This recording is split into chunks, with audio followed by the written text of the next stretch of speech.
The real deal, New England feel.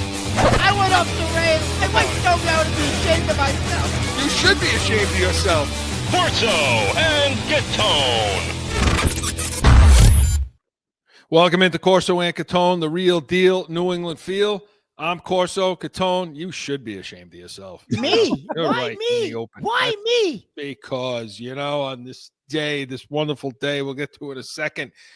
There he is, Mr. Shameful himself, Catone, and Joe's with us in the booth. You're watching us on YouTube, and make sure when you get on YouTube, you subscribe, give us that thumbs up, like it. That's what we're asking for. We appreciate that, of course. And check out our shorts and our short reels. Leave a comment. We will we'll play it on the show, even if it's not complimentary. That's okay. We like those too. That's all right. Actually, we like those more. So make sure you do that. And give us a call on Heated Hotline, 855-313-PATS, P-A-T-S. Message line 24/7. Joe will pick one, hopefully, or he'll pick something from the mailbag, corso.catone@gmail.com. If you're listening to us, it's on iHeartRadio, Apple Podcasts, 790 The Score. Talking about that real estate today, the show right before us. Hey, on 790. Fantastic stuff. Got a good one. Speaking of fantastic, we're going to go in B's and C's, talk Celtics, Knicks. Buckle up for that one.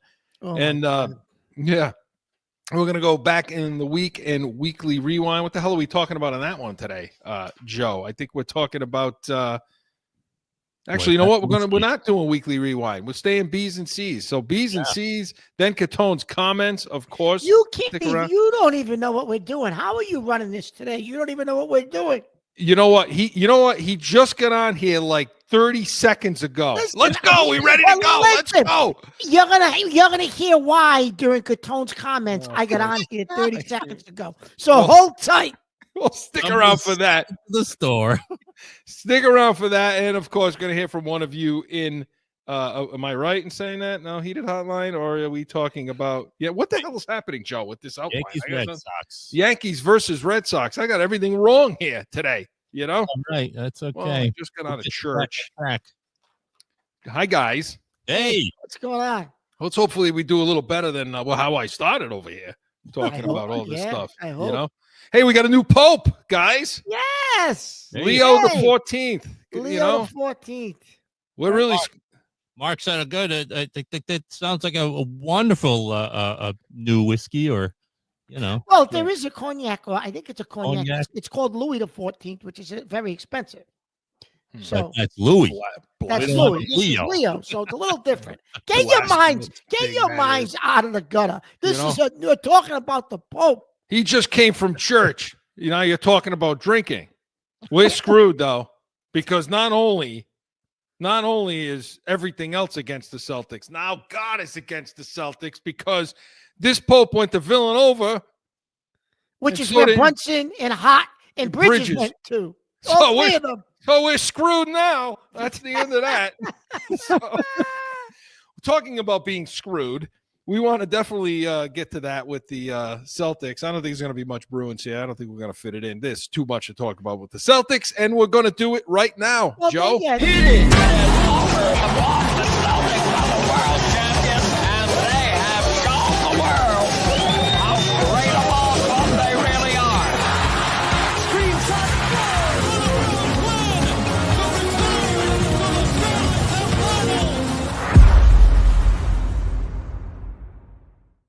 All right, Marc, buckle up for the next pretty much half hour because this is what we're going to be talking about for a bit.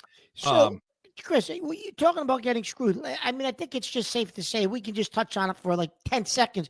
The Bruins got screwed in the lottery. They're picking 7th. The chances of them dropping to 7th was like 10%, and they're picking 7th or less, actually. So we got too much to talk about with the Celtics, but we can at least say the Bruins got screwed, and we can talk about that maybe. Over the next week or two. Yeah, and like the NFL draft, it's about 2 deep, and then that's it. Everybody else. So, I wouldn't, Bruins fans, I wouldn't expect much out of this draft. So we'll see what happens. But let's get to the Celtics now. They're down 0-2 in the series. Nobody thunk it. No one here on this show, no one on any show thought that this would be the case. No, they're down 0-2. And before we get I figure we break this down into two segments. We'll talk about game one and then game two. Okay. Very similar, by the way. Well, similar in the sense that they blew two 20-point leads. 20-point leads, yes. Did you guys know that they're the first team in NBA history to blow two 20-point leads in the playoffs? Not a playoff series. In the playoffs. But the whole playoffs. I did not realize that. That's a good fact to bring up, Chris. Makes sense. It makes sense. That is not the side of history that You you wanna want to be be on. on. No. All right, let's talk about game one. They're up 20 points, as we just said. And then the fourth quarter happens. And, the Knicks, we know what they did. I mean, they grit, the fight, Yep. But can we all agree the Knicks stink? The Knicks are not a great basketball team. They're not. They're absolutely not. But I will give them credit for this, Chris. When the game's on the line, they got guys that put their B's on the table. That's right. And they show some intensity. They're not good, though. You're right. They're not a good team. No, I'm not saying they're bad. They're in the playoffs. But the point is, they're not, talent-wise on paper, they're not the Celtics. Okay? Nowhere close. But right now, the Celtics aren't the Celtics. And so let's talk about it. They broke the three-point record for misses. 45, right? 45. They were 45 of 60. Okay? So they're shooting 25 of 100 in this series from three-point land. 25%, Mark. So let's start there. Well, first of all, you've taken 100 3-pointers in 2 games. That alone should tell you something. And you've only hit 25 of them. So my question is this. So it's like baseball, right? If you say you got a guy out there and the analytics tell you, okay, you got to throw a changeup to this hitter. You can't hit the changeup with whatever 2 strikes. But the weather's bad. You can't grip the ball. Your changeup isn't working. Why are you're not gonna throw the changeup because it's gonna hang and the guy's gonna hit a home run. It doesn't matter what the analytics tell you. It doesn't matter what the analytics tell us about our 3-point shooting and what Mazzulla has done during the course of the last 2 years to win with that. You're not shooting well. So change it. What are you doing? Doesn't matter what the hell the analytics are telling you. There's literally no adjustments being made. No. And here's the thing, okay? Because I hear him in press conferences talking about situations, okay? But he talks about the shots. This is what's maddening. Joe, play this clip, please. You satisfied with the shot selection in that second half? Yeah, I mean, I think for the most part, obviously, over the course of the game, you always can find, 5-10 shots that you want to be better at. But, I thought throughout the night, for the most part, we fought for good looks, throughout the game. But, yeah, I mean, you can find 5 to 10 that we could be better at. Okay, so that's his theory, okay? Just keep shooting. You shoot your way out of it. Just keep shooting. The math tells us it's going to be fine. It's going to be fine. So we'd like to have 10 or so shots back. Listen, Marc, he talks about situational basketball at points in his pressers, okay? And the media's, the stooges over there don't understand what the proper question to ask is. Here's the deal, okay? And this is what people are saying. This is what the fans are thinking out there. It's coming across the Mazzulla like, why are you taking so many 3-pointers? That's not the question. The question is, why aren't you playing situational basketball? Why aren't you adjusting to the situation you're in the game? That's the question that has to be asked.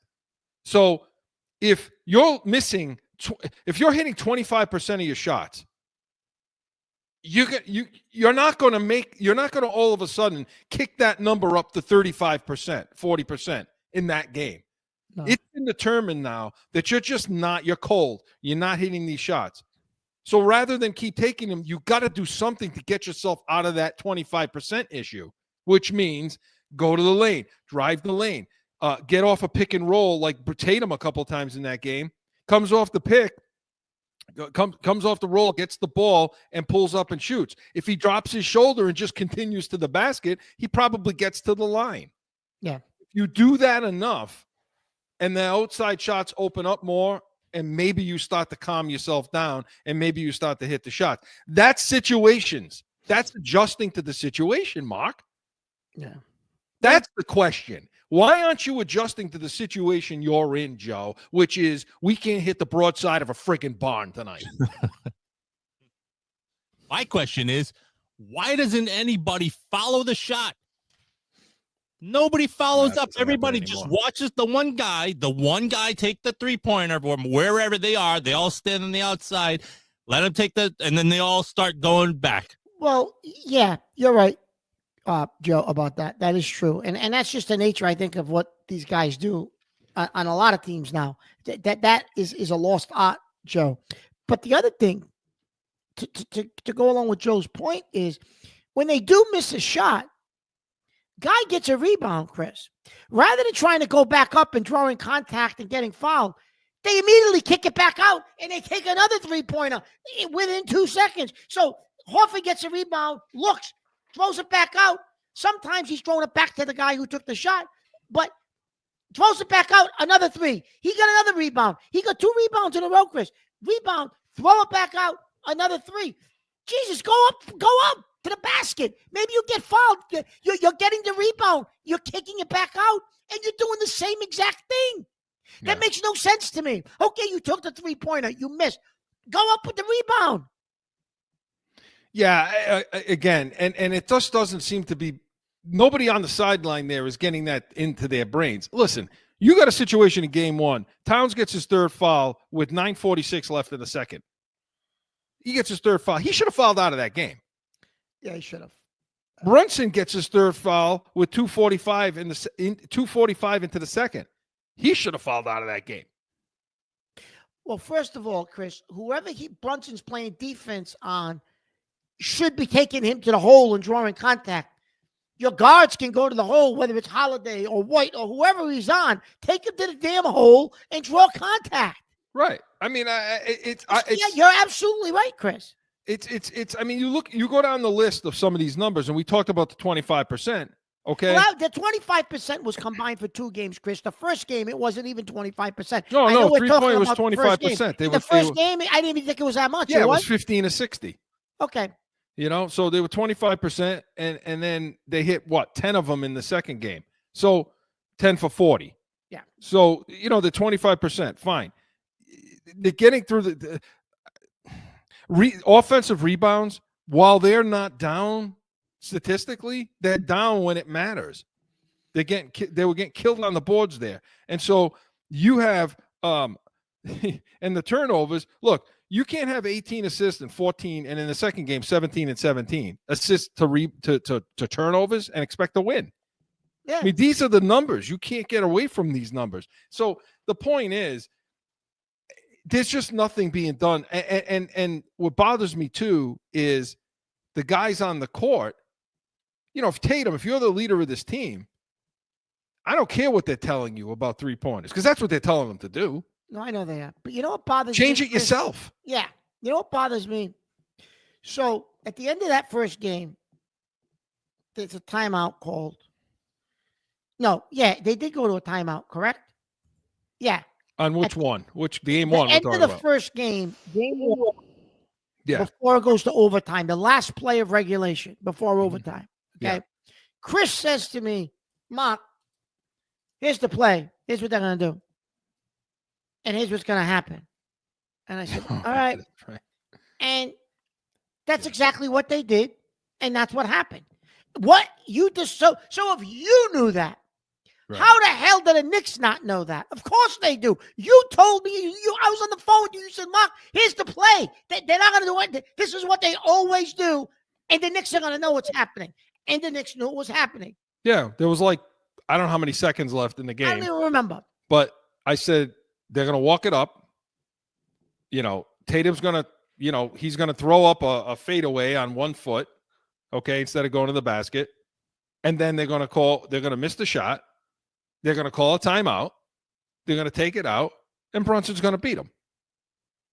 And that's just it. And that's exactly how it played out. I mean, I couldn't, yeah.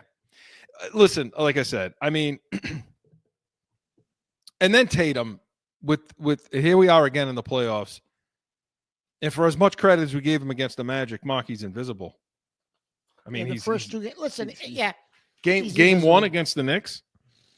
The first half he had 13 points. Second half he had 10. He was 3 of 13 in the second half. He was 2 of 9 in the second half. Yeah, okay, he's got a ton of rebounds. But I don't need you to get rebounds. He's gonna score. I mean, score. He's gonna score. And it's just not there. I mean, they're reaching it down and it's not there. And and so when they talk at the end of game 1, Tatum and Brown, about settling for shots. So, we settled at times. Right? But Mazzulla said they got good looks. Mazzulla said they're happy with the looks. Yeah, but those guys are saying, yeah, we settled. We settled. We settled down the stretch. Well, that didn't seem to improve to game 2, and we got to take a break. When we come back, we're going to get into game 2. But this portion of B's and C's was presented by the Pats Nation, Sundays, 8 a.m. Eastern. Hey, tune in tomorrow. We're going to have undrafted free agent talk, Marc. We're going to talk about a wide receiver room. We're going to talk about how they're using these wide receivers and all of that. So make sure you're sticking around for that. But when we come back, going to continue with the Celtics and B's and C's. No flipping. Sundays are for football. And here in New England, that means it's the Pats Nation with Corso and Catone.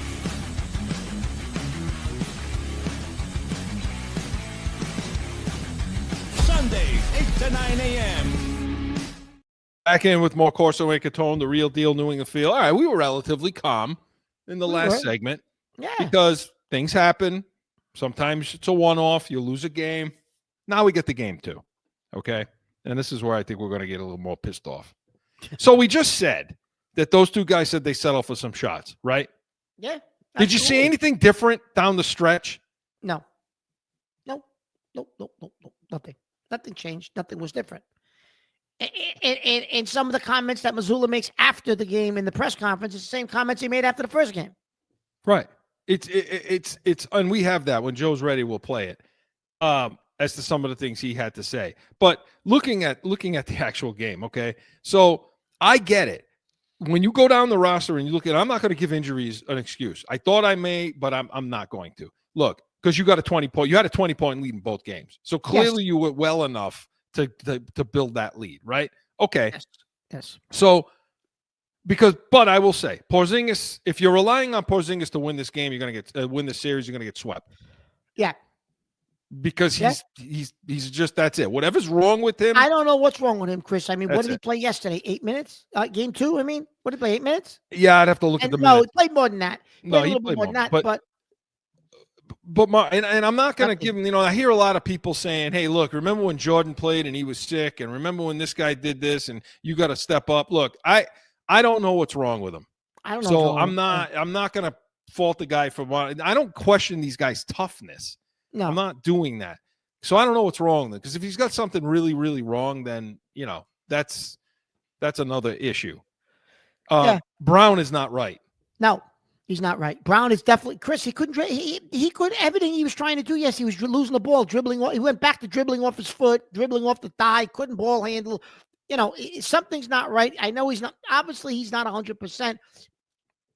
What is he? Is he 60%? Is he 50%? I don't know. We don't know what he is, but he's definitely not the same Jaylen Brown we saw during the regular season. No, and he's putting his head down when he has the ball. His head isn't up. It's not looking. He doesn't see the double coming, and he's easy to defend with the ball in his hand. Okay. Holiday is not even close to the guy he was last year defensively. He's just not. Okay. So now you have either, Chris. No. So you have that going on too. All right. They don't shoot the same percentage they did last year with the threes. They were out of hand with the type of percentage they shot last year. So that's not happening again. So, but they're using the same, and in this game, is same formula. Now I will say in this game there was a correction. They went to the lane. They started to try to drive, and in the first half of the game, they were getting to the basket, but they were missing easy layups when they drove the lane and they were missing those. But fine, they built a 20-point lead. But this all comes down, Marc, to the fourth quarter. Okay, in these games, one, they're not finishing quarters well. Because if they finished that third quarter really well, the Knicks wanted to just quit. They would have quit. Chris, they should have came out. Listen, I get they were up 20 and they blew the game, yes. But they should have came out, Chris, and this game should have been an annihilation from the opening tap to the closing tap, just like OKC did in game 2 to Denver. They beat Denver. They were up 40 during points of that game against Denver. That's how a defending champion should come out if you're the Celtics. They should have played like OKC did in game 2 against Denver. Because, oh, by the way, Denver's a better team than the Knicks. Oh, yeah. Oh, absolutely. And OKC beat them by they were up at one point. They were up like 44 points in that game, Chris. I think they were 30-something. I mean, that's what the Celtics should have did. Well, I got news for you. Both of those teams are better than the Celtics right now, too.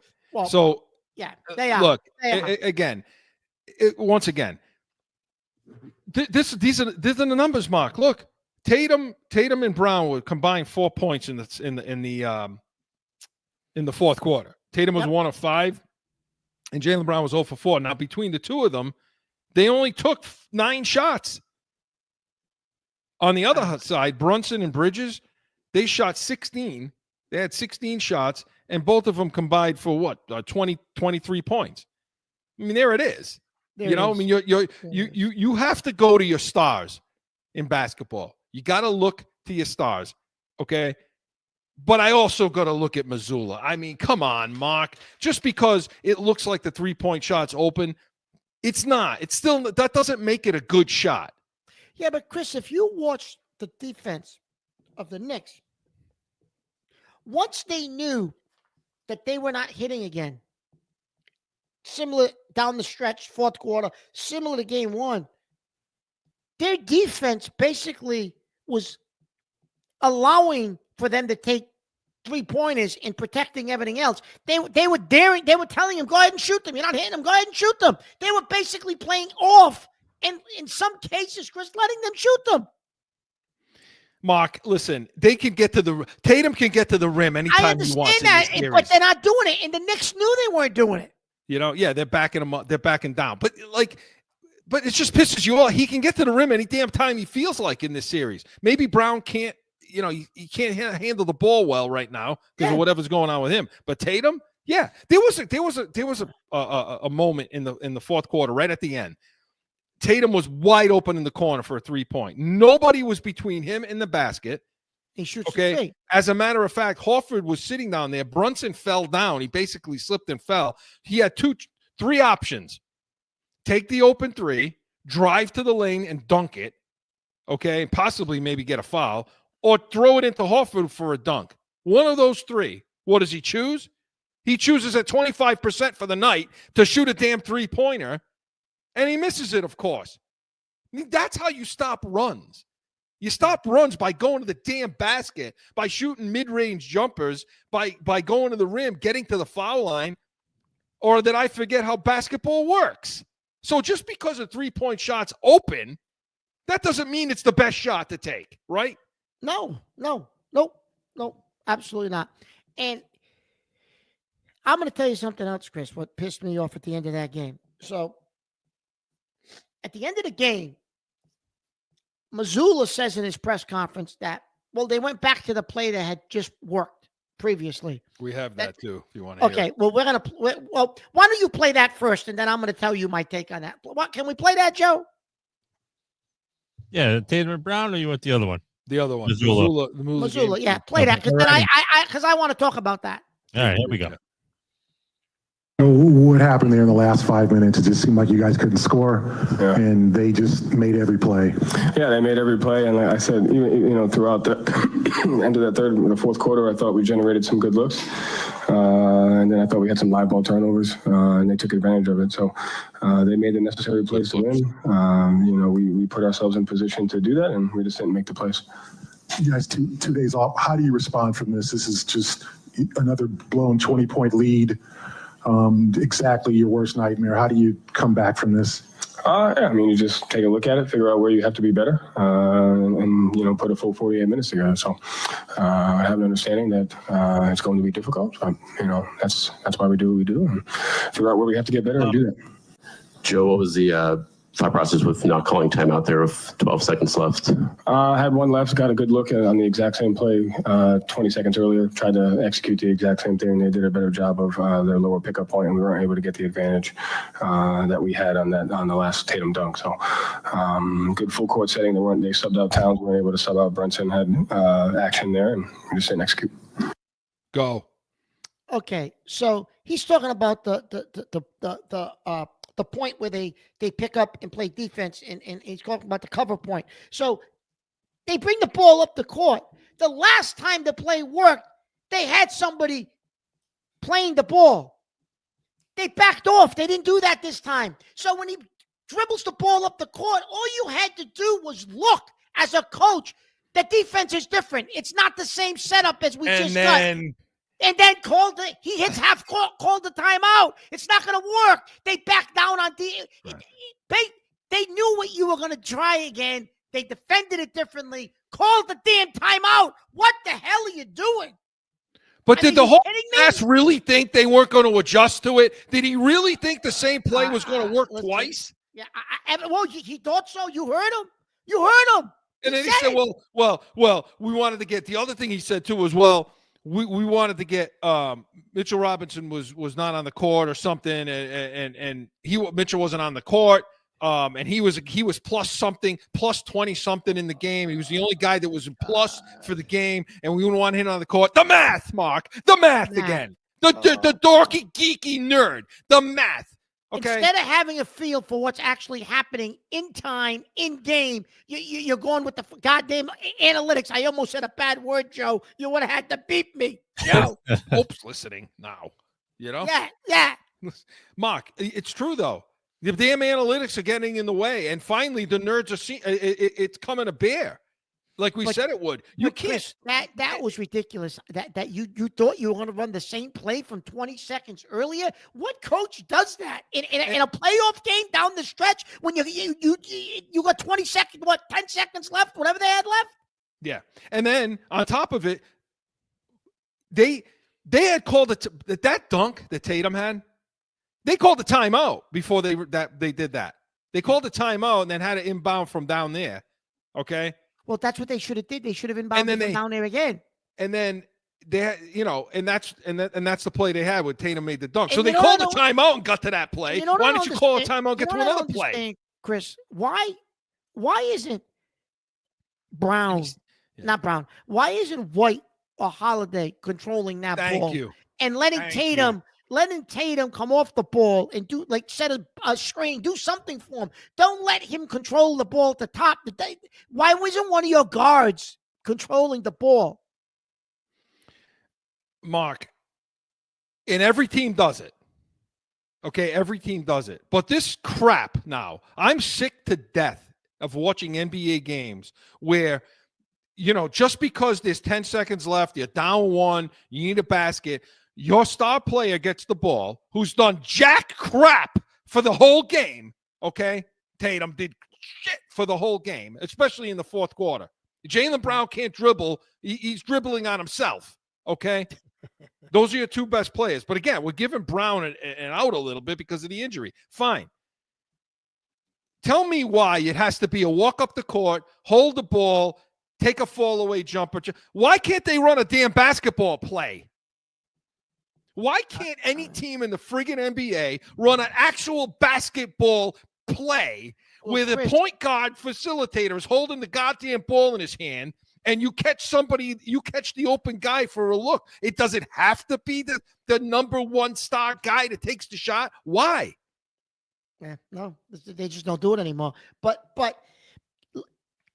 I guess he describes the play 20 seconds before. I guess you could call that a set play. Okay, fine. If you want that, fine, it was. And it worked, okay?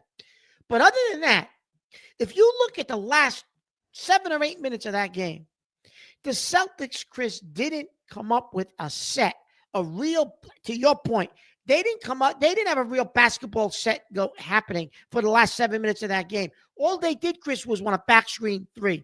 This 3, They didn't run a play. They didn't run a basketball X's and O play to get somebody Never. on ISO, to get somebody under the basket. They didn't do it, except for the one play he describes. Well, it worked 20 seconds before. Okay, that was a design play. But other than that, the last 7 minutes of that game, Chris, as from an X's and O's standpoint, as a coach, that was disgraceful. Disgraceful. He got schooled by Thibodeau. Thibodeau has wiped his ass for him in this series. He absolutely has. The first two games which I think that's tough because I don't think Thibodeau's that great to begin with. Thibodeau knows how to coach defense, Chris, but you're right. As an overall head coach, he isn't great. You're right. He's not that great. They missed 14 shots in a row. They were they got outscored 38-17 in the final 15. Yeah. Well, like, again, and I understand Mazzulla's telling these guys, just take shots. Just keep taking them. Just keep taking them. 25%. Who cares? Keep taking them. But how about somebody on the court be a leader? How about Jason Tatum stand up and say, you know what? This isn't working. You hear these guys in the postgame. You hear Mazzulla in the postgame. They're too goddamn calm. They're too calm. They're too accepting of what the hell is going on. I don't know. I mean, he went and did a retreat. He went and did a retreat 2023. He went to Costa Rica jungle teardown process, took a 3-mile barefoot hike. Well, this is Mazzulla, this crackpot. Like a hired chess prodigy, martial arts. This, you know what? Like, I don't want to hear it anymore with all your philosophical bullshit. I don't want to hear it, okay? I don't want to hear about it. I want to hear about Taekwondo, and I don't want to hear about that discipline. I want you to coach basketball the way it means to be coached, Marc. That's like what? I'm so glad that you lost your mind more than me. See, I'm calm tonight, Joe. I'm calm. Listen, let me ask you this. It's not even, that whole philosophy you just described about they're too calm. You heard that a week ago, 2 weeks ago, Chris, when Tatum was describing how the pressure's off and we're more relaxed this year. And maybe the pressure shouldn't be off because when the pressure was on you, you guys reacted. It's like it's like there's zombies out there right now. And you know what? The local media here isn't doing them any favors because after they lost game 1, they said, well, I guess we'll have to win it in 5. They'll win it in 5. Yeah. And now the game 2 loss, well, we'll have to win it in 6. Listen, the way you're playing, you're not winning this. You're not going to win it. Yeah. Hey, go with the nerds. Go with the numbers. What do the numbers tell you when you're down 0-2 and you lost 2 games at home? What do the numbers say to you? You're winning that series? No. Oh. The percentage is extremely low. Listen, all the Knicks got to do, Chris, is try to steal one at home now when you're up 3-1. That's it. Listen, everybody, they're not winning this series. Get it through your head right now. They're not winning this series. And you and I said it all damn year long. Okay? Something isn't right with this team. They're not the same. Yeah. Okay, and they're not. No, they're not. And listen, this looks like the 2023 team that didn't have the intensity, didn't have the nuts to man up when Miami had the toughness down the stretch of those games, and we got knocked out in the finals, Chris. This is shaping up to be the same damn type of series. And last year, everyone said, they had the easiest road to get there. They had the easiest road. And you and I were like, nah, but they still won it. And I'm going to give them credit for that. I'm not going to go back on that. Listen, they might have had an easy road, but they still won a championship, Chris, and they had to finish. So I'm not going to discredit the championship. They won a ring. But that's not going to be the narrative now. No, it's not going to be the narrative. But if you win a ring in any sport, whether it's basketball, baseball, football, hockey, yeah, not to detract from you. That's a long season, a long road. You won a ring. I'll give you the credit. However, on this show last year, if anybody wants to go back and listen, I said on numerous occasions, they better hope somebody beats Denver. Because if they Denver, you're not beating them 4 times just because of Jokic. It was a bad matchup for us. Well, lo and behold, Minnesota shoots like 70% in game 7, and they knocked them out. Because if Minnesota don't beat them, Denver rolls through Dallas. Denver would have rolled through Dallas. And then, I don't know if you would have won that ring last year, but you won it. So the fact that you won it and you beat all the opponents you had to face, I'm not going to detract from that. I give you credit. I'm not going to say, you had the easiest road there was. You played the teams you played. You played the teams that you played. That was who came up in front of you and you beat them. So I give you credit. But you're right, Chris. You've been saying it since January. This is not the same team as last year, Marc. And I think on one of the shows, you even said, Marc, it wouldn't shock me if they get knocked out in the first round. I did. You said that back in like February. Well, guess what? Okay, it wasn't the first round. Maybe it's the second now.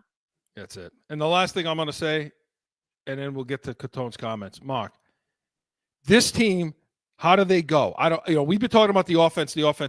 This team lives and dies with defense. Okay. They don't have it. And when they're great, their guards are playing defense. Their guards are in everybody's pocket. They're guarding high, coming across the timeline. They're picking guys up there, creating turnovers. They're fighting over screens. This is what their MO was, and that's how they generated points on the other end. You're not seeing it from Holiday. You're not seeing it from Brown. You're not seeing it from White. Okay? Nope. And that's why they're going to lose this series. Period. End of story. So we'll track it. We'll keep going. Let's hope we're wrong. But B's and C's was presented by Corso Law Group, CorsoLawGroup.com. Hey, we come back. Buckle up. We're already pissed off. Let's see what he brings to the table. Catone's comments is next.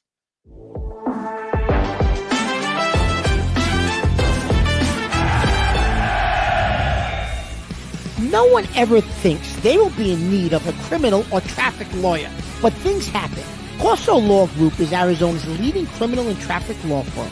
Call or go online to CorsoLawGroup.com and talk with these expert attorneys who I know will help. Time for Catone's Comments! So I'm going to address why they used what busted my beans. I was a little late getting ready to tape today. So I'm gonna bust you. I'm gonna explain to you why. Now, I'm trying to do something nice. I know this weekend, this time of the year, my wife likes to plant certain things, certain pots, and she got these pots set up, and you buy the stuff and you put it in, and she's got these deck boxes that she decorates. She puts flowers in and all kind of different stuff. So I said, you know what? I'm gonna be a nice man. And I'm going to go today. I actually got out of work a little bit earlier today. I said, you know what? I'm going to go. She's out. I'm going to go surprise her. I know what she wants. I'm going to go buy the stuff. Okay. First place I go, they got a couple of little things, but I can't find it. What I'm looking for. And I'm like, well, what the hell's going on over here? They always have it here. So I asked the lady, I says, they were like, they were like these vines and these pansies, and there's different things she wants. So I asked some ivy, right? That hangs, and the lady says, "Oh, that's not out yet."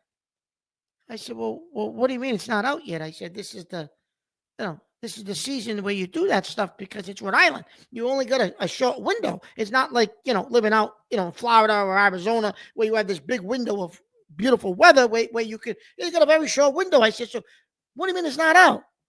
"Oh, no, we didn't take that out yet." I said, "Well, why not? Where is it? It's in the back. Can you go get it for me? I want to buy it. Go get it. I'll buy it. Get me what are you going to do?" "Oh, well, no, no, that's not out. I can't give it to you. It's not out." Wait, Marc, where was this again? Where were you again? I don't want to name the store. I was at a store. I don't want to name it. Yeah, I don't want to name it. For flowers, I don't want to name it. I don't want to name it because Joe gets mad when I name the places. I don't want to name them. Right? They're not paying us. They're not paying us. You're right. So now I said, okay, you don't want to do that. Okay, so now I go to a different place. I said, okay, screw you. I'm not staying here then. What are you, nuts? You're blowing a sale because you can't bring it out? Yeah, what the hell is wrong with these people? So now I go to another place. And they have a lot of what I need. I said, oh, this is wonderful. Now I look, I'm going through, I fill up everything I need. I said, this is great. Great. I'm going to surprise her. She's going to be happy because I'm always in the doghouse. Always. I said, oh, she's going to be happy. I'm going to surprise her. I get to the register. Well, now it's not ringing up. So I says, okay. I said, well, punch the number in they got the number on the bottom of the where you scan. I said, punch the number in, it'll come up in the system. She's doing whatever she's doing. I'm waiting there like 5 minutes, maybe 10 minutes, 5 minutes. She said, oh no, it's not coming up. I said, all right, so can you get a manager? Somebody over here. She said, well, you can't buy these. I said, what are you talking about that I can't buy these? Well, I'm confused. She said, well, they're not in the system. I said, then put them in the system. I said, they're on a rack. They're over there. They're out. They're on display. They're there. This is what I'm saying. I said, then put them in the system. What the hell is so difficult about that? Just put them in the system. I'll pay and I'll get the hell out of here. It's a very simple concept. Kind of easy. Not difficult. Right? She does something. She says, oh, no. She said, I can't sell it. It's not in the system. I said, I want a manager. I want a manager right now. So she brings somebody over. And I said to the gentleman come over. He looked very nice. I said, sir, I said, she's telling me this isn't in the system. I said, so could you please put it in the system so I can get out of here? I got to get home. And he said, oh, let me see. He said, she must be doing something wrong. So he goes in. He starts punching all these things in. I don't know what the hell he's. It's like he's trying. It's like he's solving an equation for I don't know what he's doing. He's punching all these numbers in. He says, oh, yeah, it's not in the system. I said, I just told you it wasn't in the system. I just told you that. The girl's been here for 15 minutes. I said, I know that. I said, I need you to put it in the system so I can get the hell out of here. He says to me, well, no, I can't. I said, what do you mean you can't? He said, if it's not in the system, we got to do the inventory. We got to take it back. I got to see how many things were on the pallet. He says, because then we lose track of what we sold. I said, so you're telling me that I'm sitting here waiting to check out and you won't allow me to purchase these because it's not in the system? He said, yeah, that's correct. I took the box. I said, okay. I want me to put them back. I'll go put them back. I took them there. I flipped the box. I emptied them out upside down. I threw them right. I flipped it over and threw it. Right, everything was all over the floor where the stand was. I said, okay, I'll put them back for you. Here you go. Go get a broom. I said, go get a broom now and clean it up. And I ran out of there. I walked out. Are you kidding me? Two places. I don't know which was worse. Probably the second place was worse. I come home. I had to check to make sure I had my nitroglycerin. I was getting chest pains in my pocket, and I had to take a pill to calm down. And then I get on the show, and you two bozos are busting my beans because I was a few minutes late. I got to listen to you two fools. But right out loud. Joe, you want to Bozo? Am I Bozo 1 or Bozo 2? Right out loud. I'll call me Bozo 1. We'll let Bozo 2 take this one first, you know? Oh, my God. Well, the store thing is out. He's definitely never going to stop going. Again about that. First of all, but I appreciate him doing the nice thing.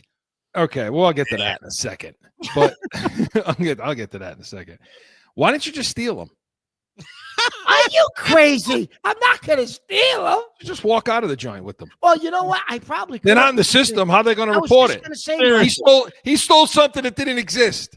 I'm going to say, you know what? Now that you're saying that, I probably should have just walked away and said, okay, I'll put them back and just walked out of the store with them because you're right. What are they going to do? Not with Why didn't you just drop a $50? Because you're like one of the only dinosaurs that is still carrying cash. Why didn't you just drop a $50 bill on the counter and take the things and leave? Listen, if I keep telling you over and over again and you're just not listening, you got to get yourself kicked out of all these stores, trespass, where you could never go back. And then you don't have to do any of this anymore. You don't have to go to places. Joe, say, go to the store. Go to the store and get me whatever. I can't. You see the order right here. See the order? I'm ordered not to go back. Advice he's giving me. Get myself thrown out. Bye. You know, and you just keep knocking them down one at a time. Just keep, right? Joe, I mean, isn't that sound solid? Unfortunately, maybe you have to spend a few nights in jail here and there. So what?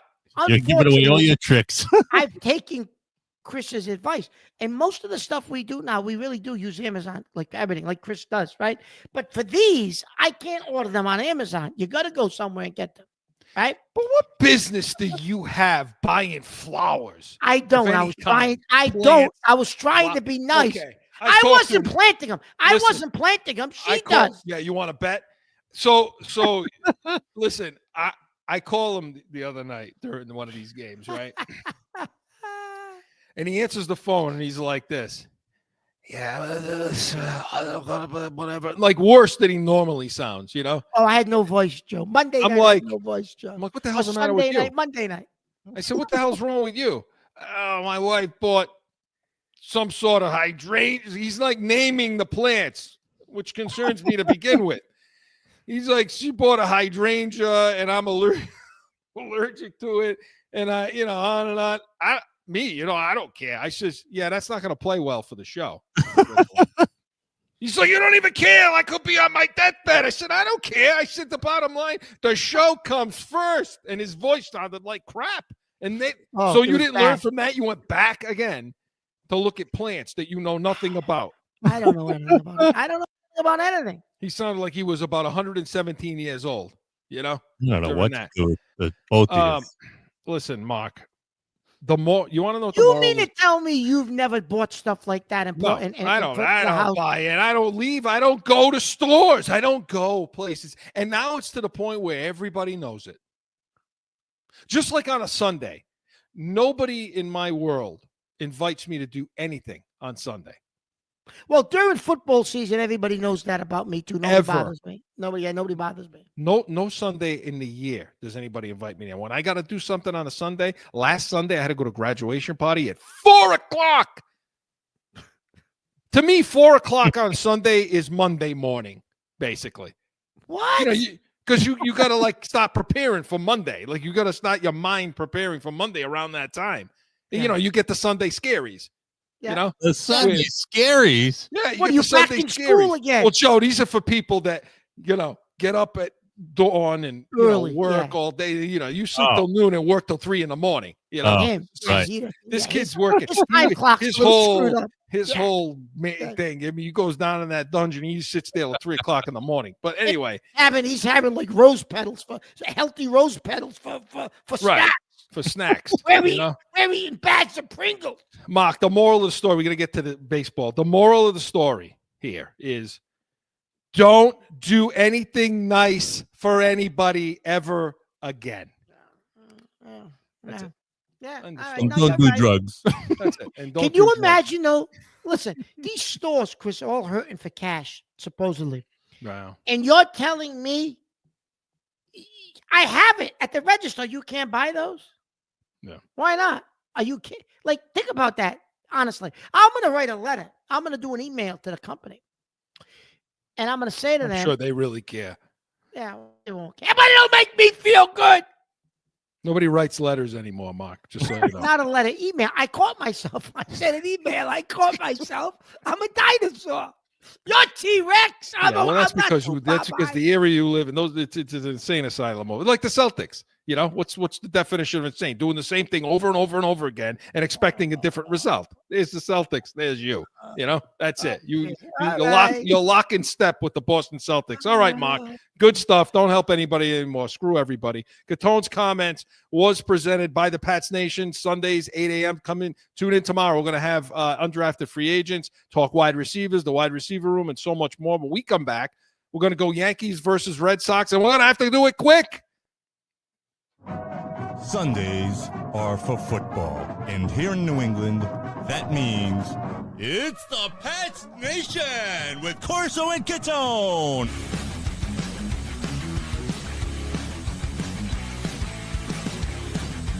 Sundays, 8 to 9 a.m.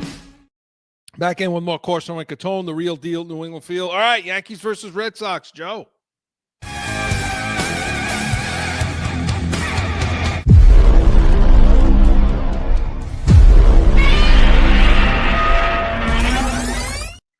Yes. Yes. We had the Godzilla roar. I love it. Tokyo's being invaded. All right, Marc. Take yourself off mute, and let's talk about the Yankees and Red Sox, okay? Want to talk Yankees? Because there's a lot of drama with the Red Sox, so we got to talk about that. Well, yeah, we could talk Yankees first, probably, right? Yeah. Because there is a lot of the Red Sox. Well, I know you're gonna go crazy again with the Red Sox. So the Yankees, Chris, couple of things. They're in first place. They're like 5 games over 500, but Yeah. the starting pitching, it's a struggle. They're piecing together starting pitching with the injuries that they have, and that's going to be a sore spot all season. I don't know, Chris, what they can do to correct that. I mean, I guess they're going to have to make a trade during the trade deadline. They're not going to have a choice. They're going to have to bring in a starting pitcher, and they're going to pray that the rookie from last year, can come back sometime in July, and maybe he gives you something in September, in October. I don't know. But you're going to need starting pitching. The bullpen hasn't been bad. I think they finally decided the closer is going to be Weaver. Williams came in last night. Is always scary when he comes in. But how about Aaron Judge?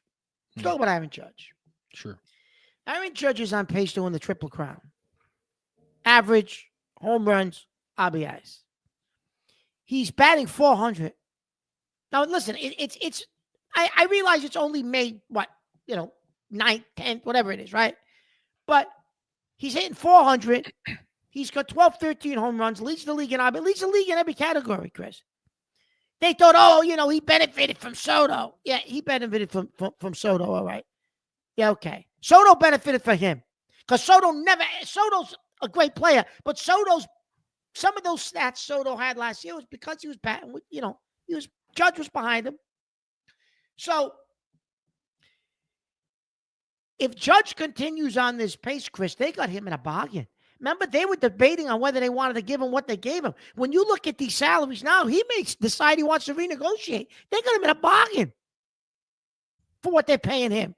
Now, a couple of things. Still can't perform in the postseason, though. Well, that's the one thing he's going to do, right? That's the one thing he's going to do. Couple of more things, and then I know you want to go off on the Red Sox. Shortstop, Volpe,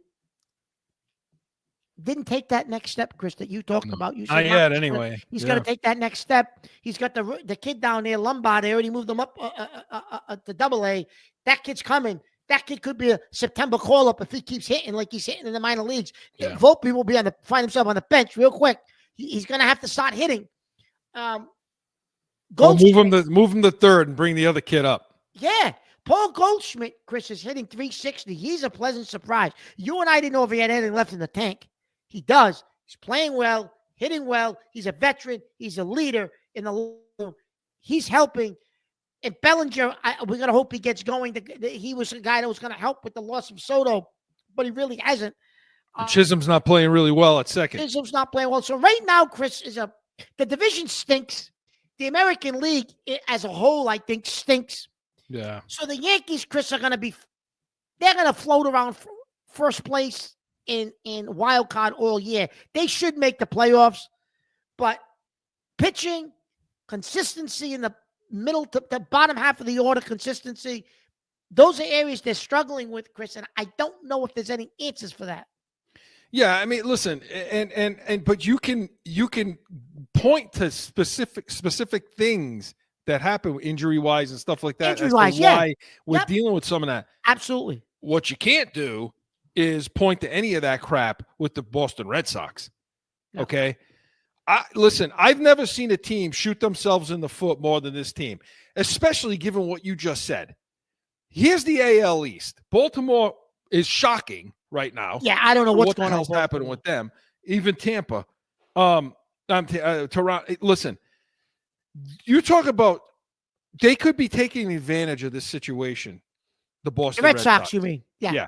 And they're just pissing it away. Okay? Because of drama. So now you get the first base. Cassis goes down. He's done for the season. Horrific injury. We've given him a lot of crap, but you want to see anybody get hurt like that. No. But so now he's down. So what do they do at first base? So the thought comes up, well, first, see, this is where I think Breslow and Mazzulla have dinner together every night. Okay? Because you talk about Anthony. Say, all right, maybe Anthony's put him at first base, right? Possibly. Okay. This is what he says in the geek nerd talk. Okay, I think just given Anthony's age, there's still an opportunity for him to develop in the outfield until you feel like there's that there's a place where just isn't a massive opportunity cost to taking reps. And you see all this talk, this nerd talk. I can't even say it right. Okay, taking reps away. That's where he should be focused. And also, I think obviously at some point he's going to be impacting our major league team, and throw another variable in the mix probably doesn't make a ton of sense when you're transitioning back to the blah, blah, blah, blah, blah. Okay. This is who's running the Red Sox right now. Yeah. Okay. Yeah. This is what it is. And then let's talk about Devers now. So you say, okay, you don't want Roman Anthony to play there. You and I talked in spring training about, well, if he wants to play in the field so bad, Devers, then maybe you could. We were talking about maybe trading Cassis for get some good guys in return, and maybe you put Devers at first base, right? see if he could play first. Yeah. I mean, if you could play third in baseball, you should be able to play first without a problem. Your son was an enigma in college, like how he did it. Like he was a first baseman and he moved over to third. You don't see, rare guys can do things like that. Okay. And he was. So, that's different. But a guy who plays third should be able to play first. Yeah. Except this. Regardless of whether this is coming from Alex Spear of Boston Globe. Regardless of whether the Sox explore first base as an option for Devers, it's clear their roster would be more functional if he proved willing and capable of such a move. So will the Sox make that request? Are they perhaps hoping Devers will volunteer for such a position? Or will they double down on Devers as a DH and nothing else? Or is the idea of asking him to change roles again, just as he's settling into the new one, too delicate? And is that delicate? Like, I don't know. Let's pass him a note in fifth period English and ask him. I mean, Joe, do you have Cora? Do you have the Cora sound? Well, anyway. Let me cue that up. Well, hang on, because I don't know if we're going to have time now anyway. Look. But cue it up just in case, Joe. Well, Cora's whole thing was when he was asked is, no. Have you talked to him about it? No. Are you going to? No. And now Devers today, we're recording on Thursday, comes out and says, did you hear this one? He comes out and says, basically, well, I can't play every position on the field. He says, I don't think it's appropriate for them to ask me to play another position when they've already asked me to switch again. What? I mean, what? Let me ask you a question, Chris. What control? You're the best player on this team. You do what's necessary to win. Let me ask you a question. What control does Cora have of this team in this locker room, Chris? And I knew you would go there, so go. None. I don't. Okay, because I don't understand. This team is not disciplined. They're not good. They're okay. They have more talent than their record shows. Cora, not playing some of their parts, but go ahead. No, Cora pussyfoots around stuff. Listen, for those of you that I think he's a great man. He's not a listen. Cora has lost all my respect. Cora is not the manager we thought he was, Chris.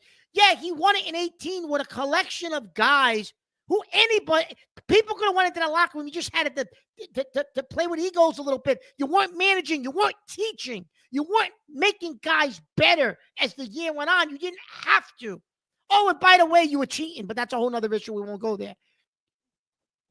Why, like Cora, Chris, at some point, give him the goddamn door. They keep kissing his ass. Yeah. What do you think? Marc, they're soft. This team is soft. They have no grit at all. Okay, they have no fight. They have egos. They're worried about the weather. And that's directly is on Cora, because let me tell you something. If they had a real manager, they'd be 5-6 games up on New York right now, because they got the talent to do it. Yeah.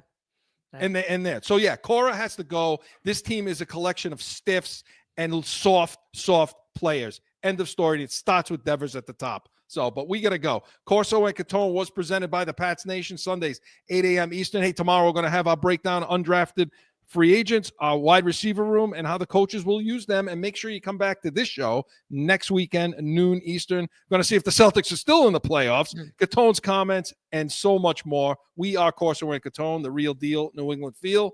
See you next Saturday. Now find Corso Catone on AM 790, The Score, iHeartRadio, iTunes, wherever you podcast. Or subscribe to the YouTube channel and catch the chaos every Saturday at noon.